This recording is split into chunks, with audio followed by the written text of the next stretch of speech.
Weren't you in a movie that Shia was in or something? Like later on, or I was in Transformers 3. was he in that? And I actually asked. I ran into he did. Okay, I didn't know if he was in that one. There's so many. But you know what? This is so much funnier with Tom here. Yeah. I asked Shia at that years went by, and then I ran into him again, like a couple of years ago, and I said, "Hey, by the way, did you get me that Transformers? Like, are you responsible?"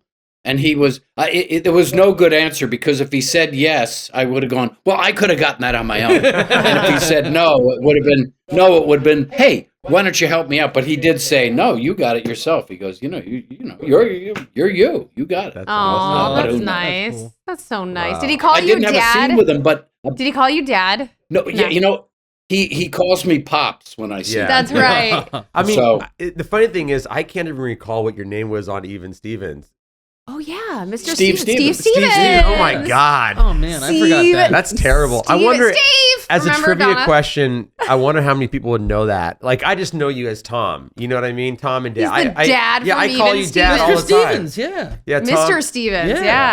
Yeah. If I'm ever recognized by someone, they'll go, "You're the Even Stevens dad." Yeah. Or "You're the dad from Even Stevens." That's what did they say after that? Did they tell you that the show was their childhood?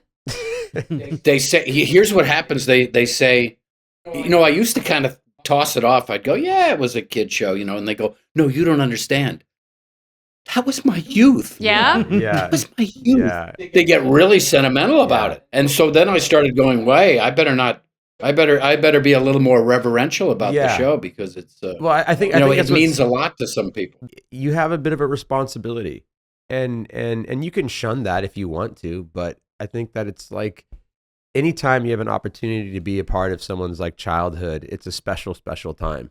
And so, yeah. I mean, you guys probably had your show. For me, it was the Brady Bunch, and that has a place like that. It's, it's the Brady Bunch. People can make fun of it, but growing up, I couldn't wait till Friday nights came to see that show.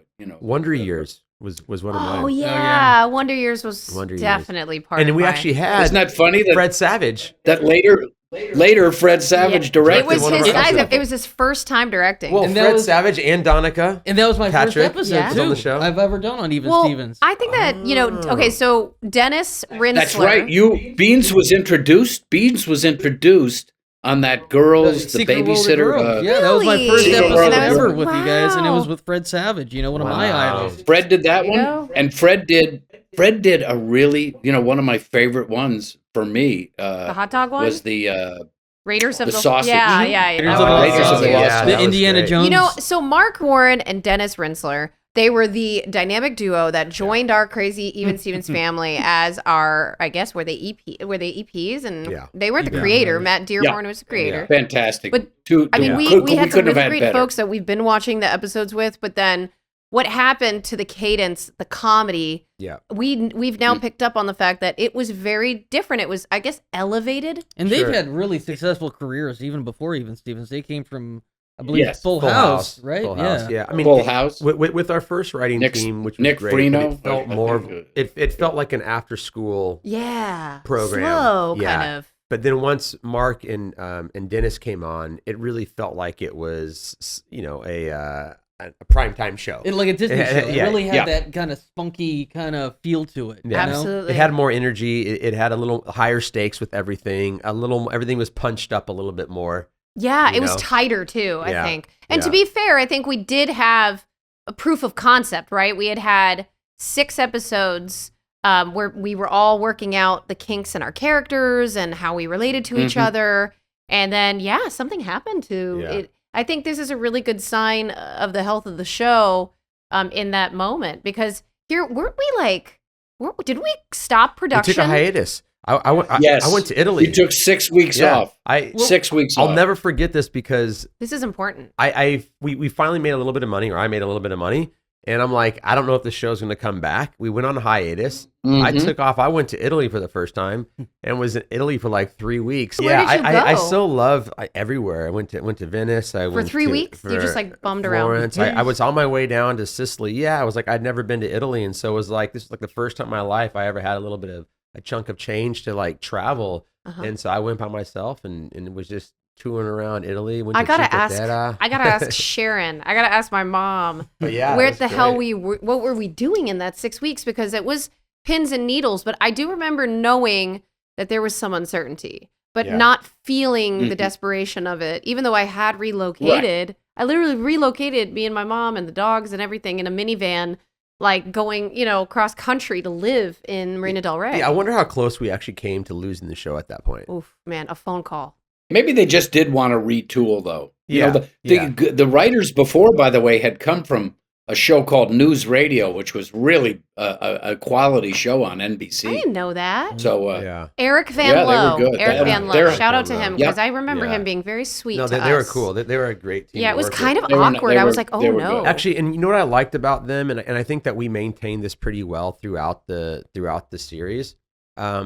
We had a lot of diversity in our cast. We did. I noticed that. And of course, Disney's not stupid. They started marketing to a very broad audience right away with the channel, as they should have, and it's fantastic. But I think that at that time there wasn't too many shows out there. There weren't too many shows. I believe not for kids. We were the first interracial kiss on a children's show, weren't we? I think Ty was the first interracial kiss in a Disney movie. Oh, Ty was. But in a movie. That's what I remember. It was a movie. Yeah. No, that's the one thing that I really appreciate about watching the show is that we had a really diverse cast of people, and it's like, especially with the school scenes, everyone gets a chance to be on screen, and that's really awesome. Definitely, I think that was a testament to Joey Paul. Our casting person. When we did this episode, Family Picnic, Tom, you were younger than I am now. I was 42. You're 42. I was 42. Isn't that crazy? I'm going to drop another F-bomb. How old are you? I'm 46 now. Yeah. Dude, look at him. Wow. Look how good he looks. Dad, your jeans, man. Good. Steven's jeans have held up. That was another episode we just reviewed. I got my alien parents. The Spano family might have something to do with it, too. Yeah. Oh my gosh. I hope I'm chewing around like you are in 20 more years. Tom, what was your audition like for Even Stevens? There were probably 100 guys there. And, it was a really packed room up on that 21st floor of the Disney Channel. That's where your first audition was, huh? That was the first audition. And then I saw Tony Dow, who was the father, when I was a kid, he was on Leave It to Beaver, which was even before my time. Wow. And he was the kid on that show. And I said, well, why am I even here? They're going to give it to him because, now he's the father instead of a kid, it would be a perfect fit. As a fan watching this show, I can't imagine anybody in the roles other than y'all. No. And that's originally me neither. Because originally, it wasn't everybody in their roles originally, right? Or am I messing that up?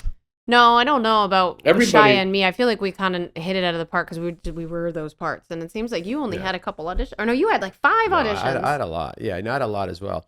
But I think did you? Wow. Oh yeah. Like 5. But I think it's the main thing with these types of shows are finding the 2 key people. And like I said, when they started auditioning, it wasn't even about the sibling rivalry. Had we already been cast, you guys? Do you know if the kids were cast yet? You are probably the first ones to be cast. I must have heard wrong. So. Hey guys, do you remember? There was the other mother first. Yeah, that's right. My God, Annabelle Gurwitch. Wait, what? Holy shit. Annabelle Gurwitch was our first mom in the pilot. For the pilot? Yeah, she's like wow. She was a big actress too in the 90s. What did she do? She really had a lot of successful things going, and I think she thought, she had a show called Dinner and a Movie. Yes, plus, she was she was getting offered. Yeah, she was getting offered network deals. So I think she thought, I might as well go that route. I'm going to get you in trouble. And then Donna came in later, and they reshot that stuff in the pilot. Which wife did you like better? I'm kidding. Yeah, well, you know what? I did here. I remember this Donna, though. we love you. Annabelle had blue eyes like I did, and all you guys had brown eyes. Brown, green, and I thought, hey, you know what? I went to maybe Sean and just said, Sean, you've got to put in some brown contacts on me because genetically I couldn't even have these kids. You and with not blue eyes would really haunt my dreams, Tom. Well, I think, but that's again why. But I just thought you can't have these 2 blue-eyed parents with all these brown-eyed kids. And then Donna came, and Donna, look Donna looks more like Shia's mother than Shia's mother in a certain Absolutely. I can see that.